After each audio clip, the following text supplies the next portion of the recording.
Ecclesiastes 3:1-14. There is a time for everything and a season for every activity under the heavens. A time to be born and a time to die. A time to plant and a time to uproot. A time to kill and a time to heal. A time to tear down and a time to build. A time to weep and a time to laugh. A time to mourn and a time to dance. A time to scatter stones and a time to gather them. A time to embrace and a time to refrain from embracing. A time to search and a time to give up. A time to keep and a time to throw away. A time to tear and a time to mend. A time to be silent and a time to speak. A time to love and a time to hate. A time for war and a time for peace. What do workers gain from their toil? I have seen the burden God has laid on the human race. He has made everything beautiful in its time. He has also set eternity in the human heart. Yet no one can fathom what God has done from beginning to end. I know that there is nothing better for people than to be happy and to do good while they live. But each of them may eat and drink and find satisfaction in all their toil. This is the gift of God. I know that everything God does will endure forever. Nothing can be added to it and nothing taken away from it. God does it so that people will fear him. The second reading is from Romans 1:6-25. On page 1601. And I've just realised I've read them in the wrong order. Sorry. Chapter 1, starting at 16. For I am not ashamed of the gospel, because it is the power of God that brings salvation to everyone who believes, first to the Jew, then to the Gentile. For in the gospel, the righteousness of God is revealed, a righteousness that is by faith from first to last. Just as it is written, the righteousness will live by faith. The wrath of God is being revealed from heaven against all the godlessness and wickedness of people, who suppresses the truth by their wickedness. Since what may be known about God is plain to them, because God has made it plain to them. For since the creation of the world, God's invisible qualities, his eternal power and divine nature, have been clearly seen, being understood from what has been made, so that people are without excuse. For although they knew God, they neither glorified him or God, nor gave thanks to him. But their thinking became futile, and their foolish hearts were darkened.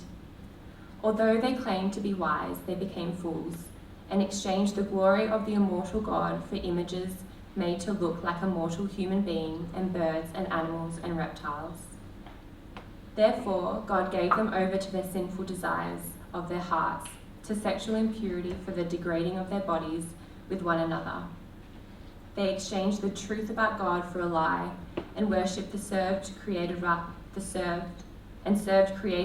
than the Creator, who is forever praised. Amen. Thanks very much, Chelsea. We are going to look at both those passages, so it's great. We're going to look at them in the order in which you read them, although as Graham said at the beginning, we'll be a little bit different in the way we handle the sermon today. We're looking at these topics, and so as we've done in previous weeks, I'll spend a little bit of time introducing this idea, and today's idea is beauty.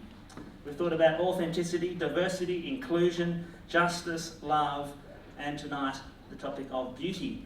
I was once told that I had a face for men's ministry. I was told this by the mum of a friend of mine. I was 20 years ago, so things haven't improved. But tonight I'm speaking on the topic of beauty. But I'm not speaking about that sort of personal beauty, which we may or may not have, nor those props or products or filters that we use to maximise our own personal appearance. But I'm thinking about beauty more broadly than that.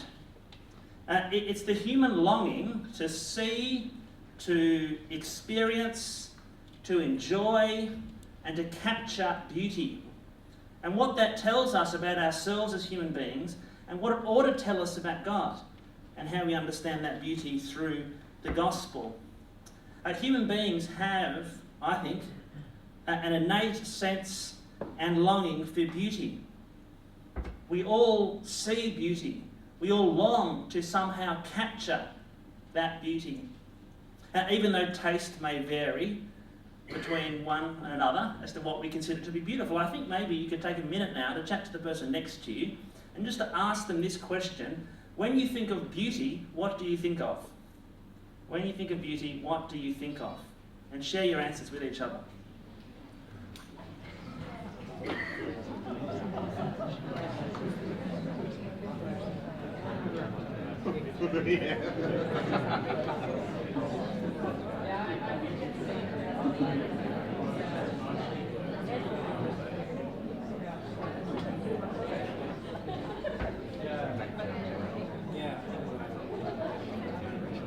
Now, if your answer is good and wholesome and worth sharing, then I encourage you, maybe one or two, to share now. What do you consider to be beautiful? It's warming you up for question time later on as well. Sunset. Okay, thank you. One of the most common hashtags on Instagram. Nicely kerned typography. Nicely kerned typography. Okay. The fact that I knew what you meant that I could understand what you were saying, but that's your nicely spaced out and beautifully laid out text. Thank you. Each to their own. Anyone else like to share? A newborn baby, absolutely, yes. Got one relative newborn at the back there. Two, in fact. It is indeed beautiful. Well, when we look at those beautiful things and we consider whatever that is that we might have thought of beauty, we're immediately drawn to something larger and something bigger. If we are simply an accident of nature, remember a couple of weeks ago, if you hear, I talked about the pessimistic story, that we're just the product of time and chance and chemical reaction. If that's who we are, then what is beauty? How do you explain beauty if that's your view of the world? When we look at a gorgeous sunset or a newborn child, or when we hear a breathtaking story, we intuitively know that there's something deeper and more significant going on. There's something more than just this surface beauty. I think beauty is one of those things that leads us to wonder if there's something more to life than what we can just see with our own eyes and touch with our own hands. But there is an ache to beauty. You see a beautiful scene, you hear a beautiful song, but you know that you haven't really captured it. It's there and then it's gone. There's a man called Edmund Burke, who was an 18th century Irish statesman, and he put it like this. He said, beauty is the promise of happiness. Beauty is the promise of happiness. The promise, but not the delivery. The promise of happiness. Can you hear some of that analysis in that reading from Ecclesiastes chapter 3? If you felt the temptation to sing along to the first part of that reading, that may date you. It's very familiar opening. There is a time, and then we get to the section, verse 10 onwards, where the author says, I've seen the burden God has laid on the human race. He has made everything beautiful in its time. But he's also set eternity in the human heart. Yet no one can fathom what God has done from beginning to end. That's really the resolution of that whole section, that there's a time for this and a time for that, but the time for this passes. And the time when this is beautiful, well, it passes by, and beauty doesn't last. And yet God has put eternity, the author says, eternity into the human heart. A sense that there is something beyond the merely passing transitory beauty of the thing that we see in front of us. Something that is always just out of reach. Part of that is the inevitable passing of time, that nothing lasts, that beauty passes us by. And this search for beauty then becomes in the human being an insatiable longing. We can never get there. We can never see beyond. Francis Bacon, a bit old, I'll read the quote and then do it slowly because it's Shakespeare in English. He says this, beauty itself is but the sensible image of the infinite. So beauty, he says, itself is just the sense experience, just the way in which you can get a feel for, you can get a touch of the infinite or the eternal, as the author of Ecclesiastes says. Does anyone study here at school the poetry of John Keats? Anyone at school studied Ode on a Grecian Urn? Oh, very good. Now, my theory on the last line is it's actually the urn speaking. Is that what they teach you? Oh, well, they're wrong. So the whole poem only makes sense at the end. He's in the British Museum and this Grecian urn is there in front of him. And he's got this interaction with the urn. And at the end, I think the urn says to him, beauty is truth. Truth, beauty. That is all you know on earth and all you need to know.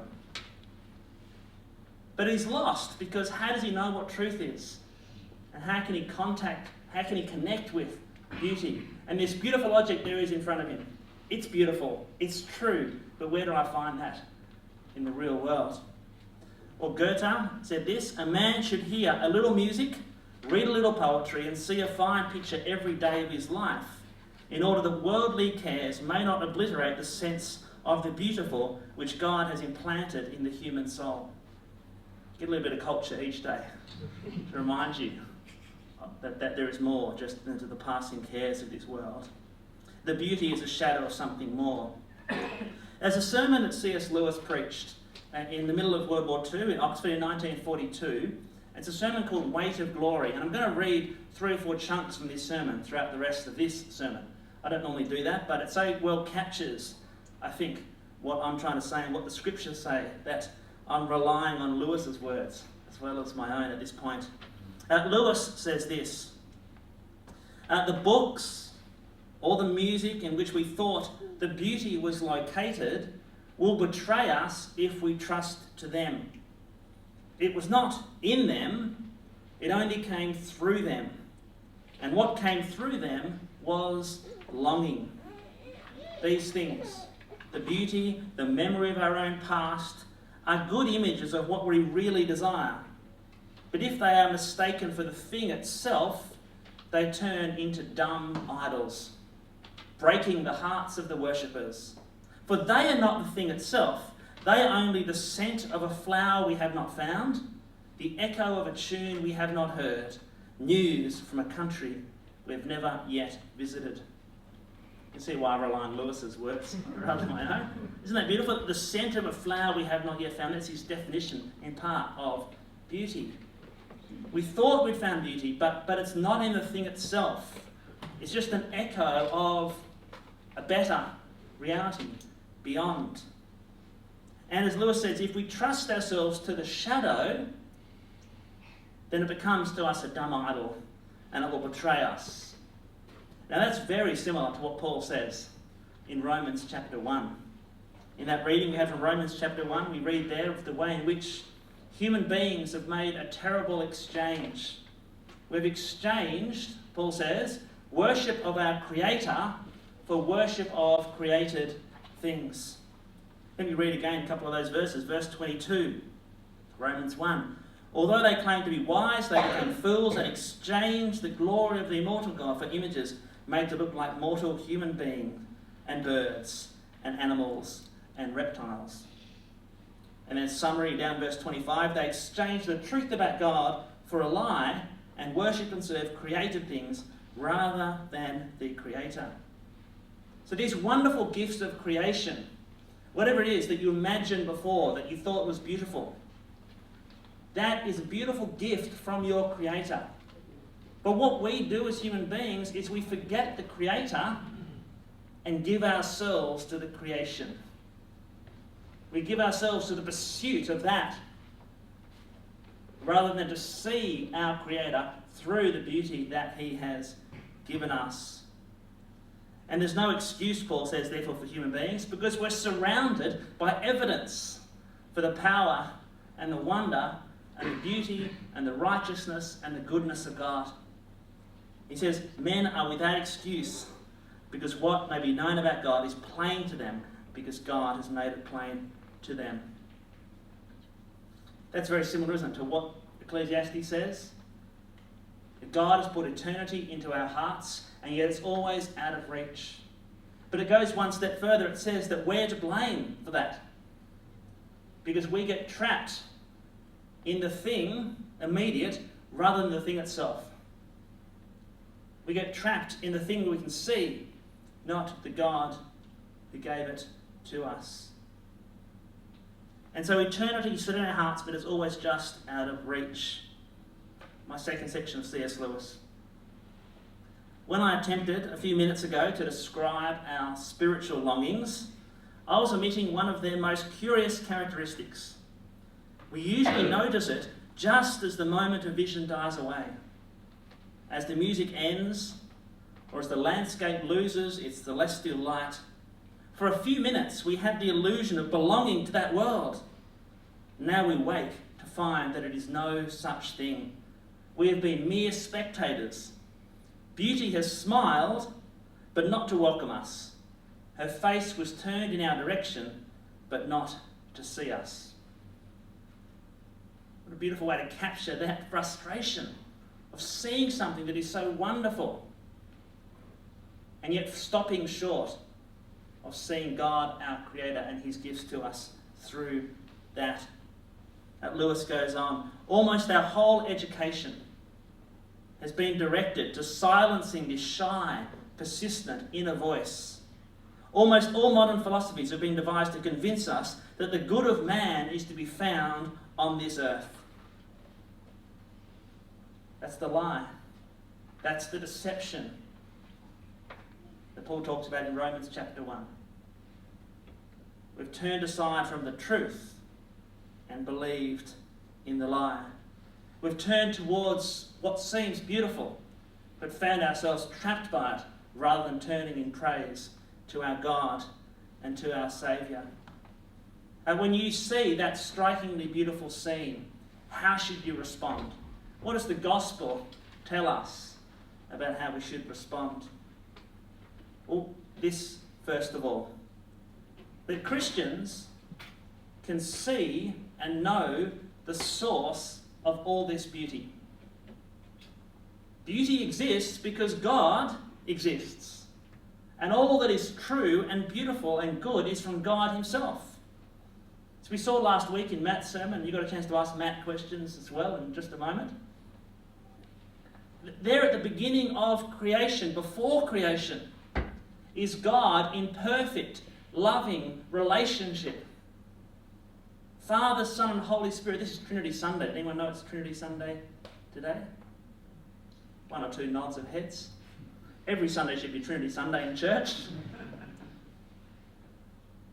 That there is beauty before the creation of the world. And what does God do out of the beauty of those perfect, loving relationships? He makes all that we see. And God looks at it, and what does God declare about it? It is good. It is good. And then He finally gets to human beings and He says, it's very good. And God then orders all things according to His purposes. If you dig into those chapters in Genesis chapter 1, you can see there the way in which God separates things and then He fills them, and He separates and then He fills, and then He separates and He fills over those 6 days. God is giving a beautiful, ordered, good creation. This is one of the reasons why I think that classical idea of beauty, which is beautiful in terms of being ordered and fit for purpose, useful, I think is a very Christian understanding of beauty. Because we believe in a God of order, a God who made things good, and we get to celebrate in them. We know, of course, that's not the end of the story, do we?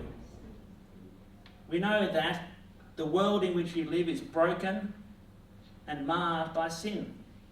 The beauty is flawed. The good is always marred by evil. The order by disorder. Purpose and utility marred by misuse and corruption. That's hinted at there in Romans chapter 1. We take the goodness, in this passage, the goodness of our God-given sexuality, and we use it, as Paul says, to degrade our bodies with one another. the beauty is marred by human sin. And that's the paradox of the world in which we live. We know the source of beauty in God. We see the goodness of the creation as God has ordered it, and we see it marred by sin. Now this means that Christians can appreciate the goodness and beauty in our creation more than those who don't know God. When someone who doesn't know, when someone who thinks that they're the product of chemistry and chance, when they stand on top of a mountain and look out, what do they see?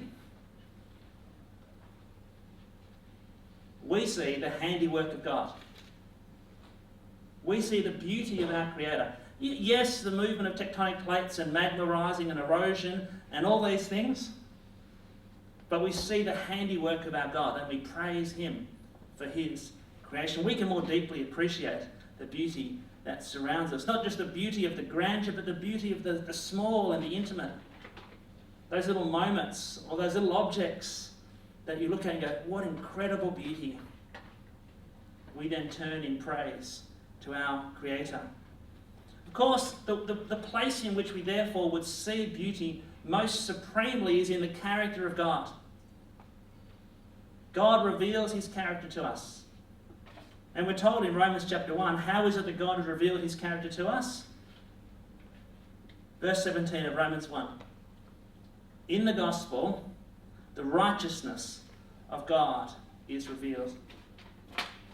We did that awful exchange. We exchanged the truth of God for a lie. What did God do? Exchanged His Son as a substitute in our place. His great exchange. All have sinned and fall short of the glory of God and are justified freely by His grace through the redemption that came by Christ Jesus, who presented Him as a sacrifice of atonement through the shedding of His blood to be received by faith. And so that moment where you see God's mercy and God's justice perfectly meet there at the cross, that makes that revelation point one of the most beautiful, if not the most beautiful moments in human history. How can that be that the cross captures beauty so perfectly? Because there we see God's justice and God's wonderful mercy meet. But our longing for beauty goes beyond the cross. Our longing for beauty looks also at Jesus' resurrection. The promise that one day all that is marred will be remade. All that is flawed will be repaired. All that is disordered will be put right. All that is wicked will be undone. And all that is ugly will be beautiful once again. My last reading from C.S. Lewis. At present, he says, we are on the outside of the world, the wrong side of the door. We discern the freshness and purity of morning, but they don't make us fresh and pure. We cannot mingle with the splendours we see. But all the leaves of the New Testament are rustling with the rumour that it will not always be so. Someday, God willing, we will get in. End of sermon. That's how you finish a sermon. We long for that fulfilment, don't we, of that new creation. And last week in Matt's reading, we had that beautiful verse from 1 Corinthians 13. Now we see only a reflection as in a mirror, then we shall see face to face. Now I know in part, then I shall know fully, even as I am fully known. It's what the old theologians called the beatific vision. That final beautiful vision where we see God again, where we know God just like we are presently known by God. Where we see Jesus face to face. Then we'll know in full what we just know now in part. Someday, God willing, we will get in. Let me pray. Our Father, we do thank you for the way in which in Jesus we see that perfect glimpse of your beauty, of your love, your goodness, and your justice. And so as we walk around this world, sensing there's something more, sensing that we are still some way on the outside of this world. Fill us with the hope in Christ that one day, God willing, we shall get in. So as we walk in this world, as we see brokenness in the midst of the beauty, strengthen us by your Spirit to do that work around us, to repair that which is flawed, to seek to put right that which is disordered, to seek to undo wickedness, to seek to make beautiful, once again, that which is ugly. But we do that knowing that we're fighting a losing battle, that time will have its way. And so we put ourselves humbly at the foot of the cross, where we see your perfect justice and your mercy meet. We give you thanks for that in Jesus' name. Amen.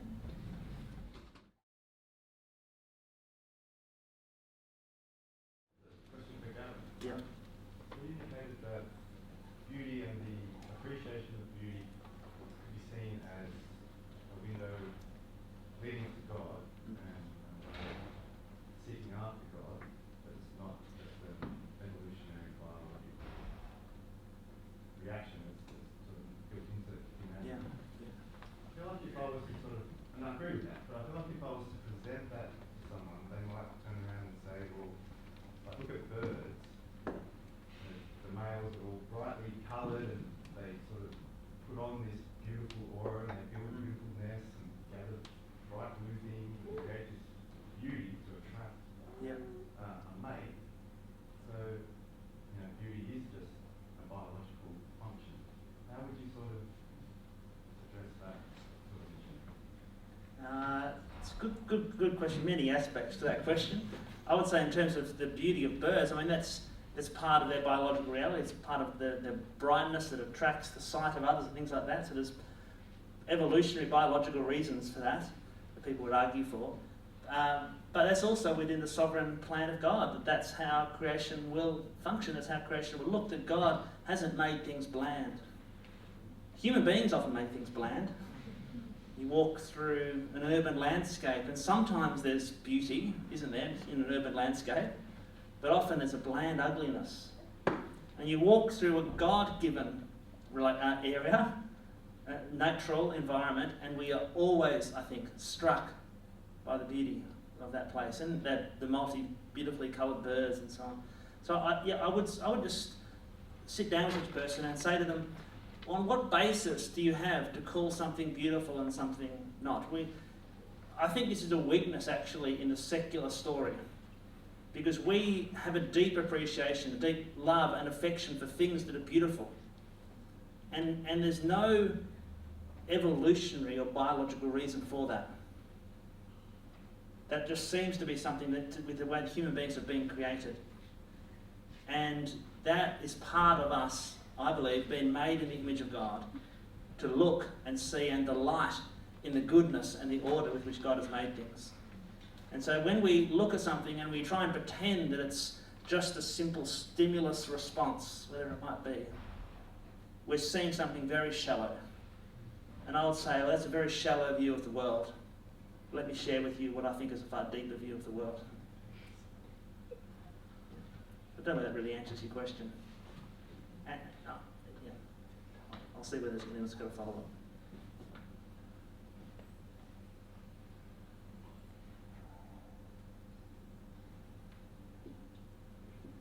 How you going, Matt?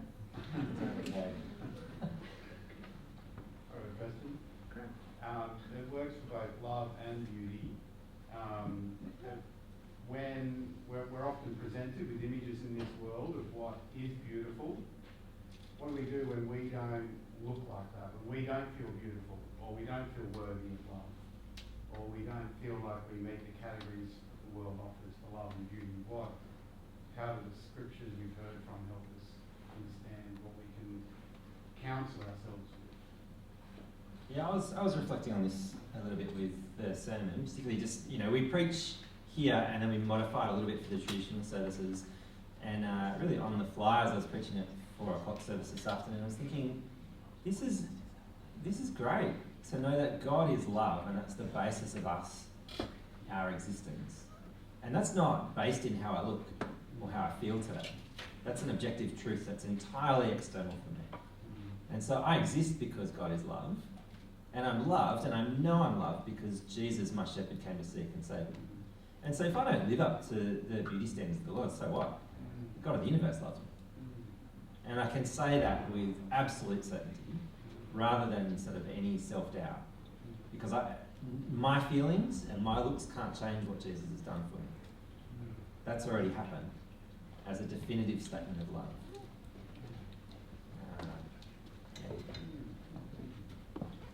I deliberately haven't, in this sermon, touched on issues around self-image and all that. That's a massive thing to unpack. But I do think it overlaps enough for me to say something perhaps.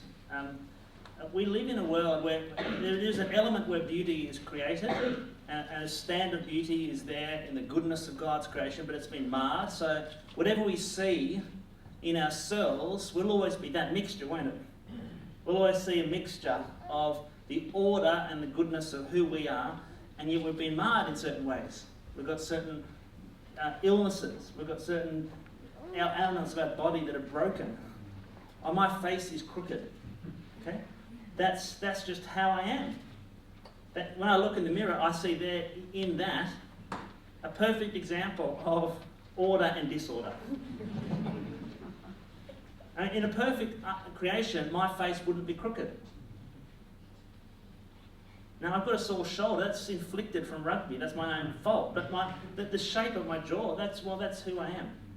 Now, when we look into the world, this is, I think, particularly difficult in our age for women. And as you've noticed, I'm not a woman. Well, you shouldn't have assumed that. Amy we were talking at lunch today after this morning's sermon, and she raised a really good point, and so I'll credit Amy. She raised the example of Hugh Jackman and Nicole Kidman, who were in a movie together, I think husband and wife. No, it was Hugh Grant. Hugh Grant, sorry, Hugh Grant, Hugh Jackman. Same thing. And glad Amy's here to correct. And he has been allowed to age gracefully. And you see him, and he's got wrinkles, and he's a bit craggy, and he's not quite as neat and tidy as he was in his younger days. Nicole Kidman has not just had a lot of work done, I think, to make her look like she does, look like she's in her mid-30s, in her mid-50s, but she's also digitally airbrushed on the screen to further give us the impression of how incredible she looks as a 50-whatever-year-old. And that is very difficult, I think. If we're being shaped by that image around us of what we're supposed to look like, we just got to shake that off, and we've got to see it as a lie. And we've got to call it a lie.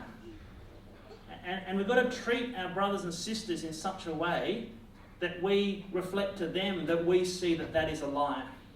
And we don't, in the church, have the same sort of warped standards of what is beautiful and what is not, particularly in people of the opposite sex. Thank you. A quick one. How do we take beauty to make something that helps us love God, so that it's not something we just consume as a part of God, but something that helps us want to glorify Him? Yeah, there's a whole section of the talk which I sort of skipped over because I knew we were doing question time on that topic of the fact that Christians don't just have a chance to appreciate beauty, but we therefore have some of the very best motivations to create beautiful things. That we as believers ought to give ourselves to making beauty in God's world. And you look back at all of the great art, much of the great art, you walk through the museums of Europe, and what do you see? You see art that has been inspired by people who have faith in God, who are working out their faith in the beautiful objects they created. Sometimes I would say then you see the ugliness of much modern art, but that's a whole other topic. Because I think there is something, Christians do have a reason to create beautiful things, because we believe in a God who loves beauty, who loves order. But Christian art is also then going to be recognised the way in which that has been marred and broken. I don't think it will have a stress on the brokenness like so much modern art does, where it's just all disorder and dysfunction. We're going to love to see the order, and yet at the same time we're going to recognise that it's still a way off. We're not in yet. We're still waiting for the fulfilment. And so you're never going to paint the perfect picture, you're never going to write the perfect song, but you're going to do your best for the glory of God and do it in such a way as to bring praise to Him. And I think resist the urge to turn that admiration of beauty into idolatry as well. So for instance, I was thinking the admiration of beautiful people so quickly becomes lust. And Jesus has some pretty strong words about lust in Matthew 5.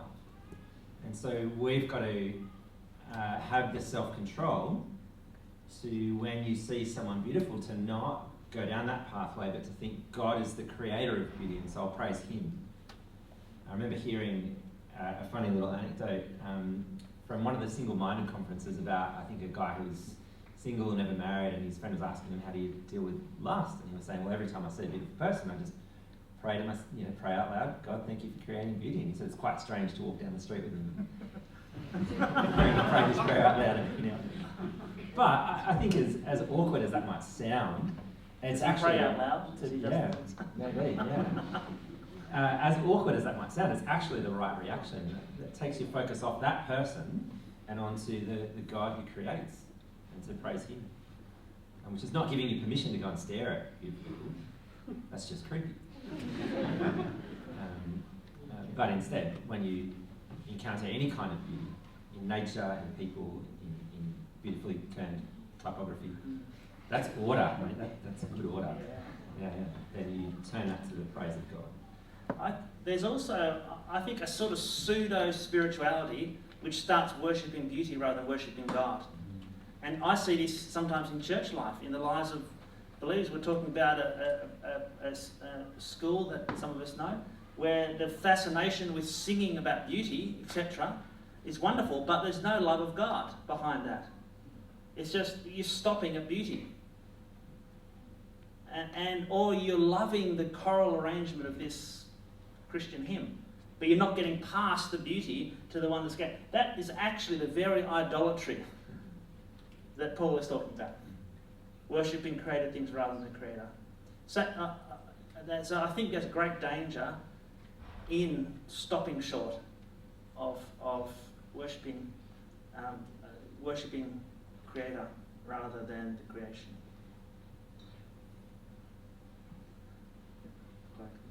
How might you go ahead and address the area of guilt in relation to love, or being unloved, or feeling like you're not deserving of that love? The area of guilt, as in you're not worthy of it. We've got to remember that in Christ we're forgiven. It's not. I'm trying to pick the angle for working through this one because it's deep. But remember that in Christ our guilt has been washed away. So we're righteous and holy and blameless before Him. And that's not because I've been worthy of His love. Jesus didn't die for you because He saw something amazing in you that was worthy, so that you can go, I am worthy, and therefore I don't need to feel guilty. No, He died for us when we were not worthy. And so in a sense, I'm not worthy of God's love. But He loves me because He's love. And therefore, I can recognise that my guilt is washed away. I don't need to wallow in it. I don't need to let it consume me anymore. And I can go about loving others. Something I was trying to unpack with the sermon last week is that I think part of that can be really strongly tied to that romantic view of love, that because someone hasn't fallen for me or I haven't found the one, that I'm perhaps not worthy. I just think that's so phenomenally unhelpful. Instead, I know I'm loved by God. And because I'm loved, I'm set free to love my brothers and sisters in Christ, to love my neighbours. I would just take the time to sit and read through that passage in 1 John chapter 4. 1 John 4, I've got 7 following open here. Verses like, this is love, not that we love God, but that He loved us and gave His Son as an atoning sacrifice for our sins. That we are not worthy, we're not worthy of God's love. And we've been loved nevertheless at God's initiative. And what John goes on to say is, having been loved like that, what should you do? Go and show love to the unworthy. And so all of us are unworthy of love. All of us are unworthy of the love of one another. But what will we do? As those who've been loved when we were unlovely, to keep showing love to all people. As Jesus says, even to love our enemies. And so there's a special emphasis in the Bible on love that the Christians ought to have one for another. This is how you'll know my disciples, Jesus says, by their love for one another. The church is to be that group of people so shaped by the love of God that people look at the church and go, my goodness, how they love each other. That's what they ought to say. And that's not based on worthiness, that's based upon the grace of God.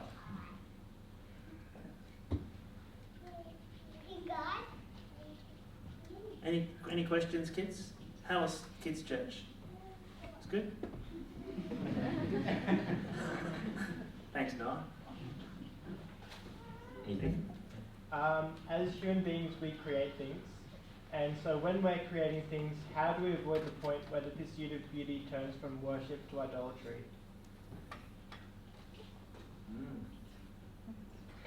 That's a good question, because the creative process is so all-consuming. And when you're in the moment of creation, and you're in the moment of writing this or producing that, or you are wrapped up in that beauty, that moment, and you're aspiring to create something, but it's also frustrating, isn't it? Because you're never quite getting there. You always find, this is why perfectionists can't really be creatives. Because if you're a perfectionist, you never get to the point where you're happy with your work. And so you're never willing for anyone else to see it. So you might write beautiful stories or paint beautiful pictures, but no one ever sees them because they're never finished. So the artist is always one that is, you have to be content to produce something that is good but not perfect. And that should keep you from idolatry as well. Because it stops you from thinking that you can produce the great masterwork that is going to change the world, or at least change my luck, whatever it might be. And so keep turning outwards then, obviously, to the way in which God has gifted you to be able to produce this, and give thanks for the gifts that He's given you to write this, or to do that, or think this way, or that they're all gifts from God, not things that you've earned, but things you've been given. Think the way in which you've been wired and made. I could talk more about art and creativity and so on, but that's talk later. You could have a creatives training session. Graham could lead. Graham's the artist in our midst.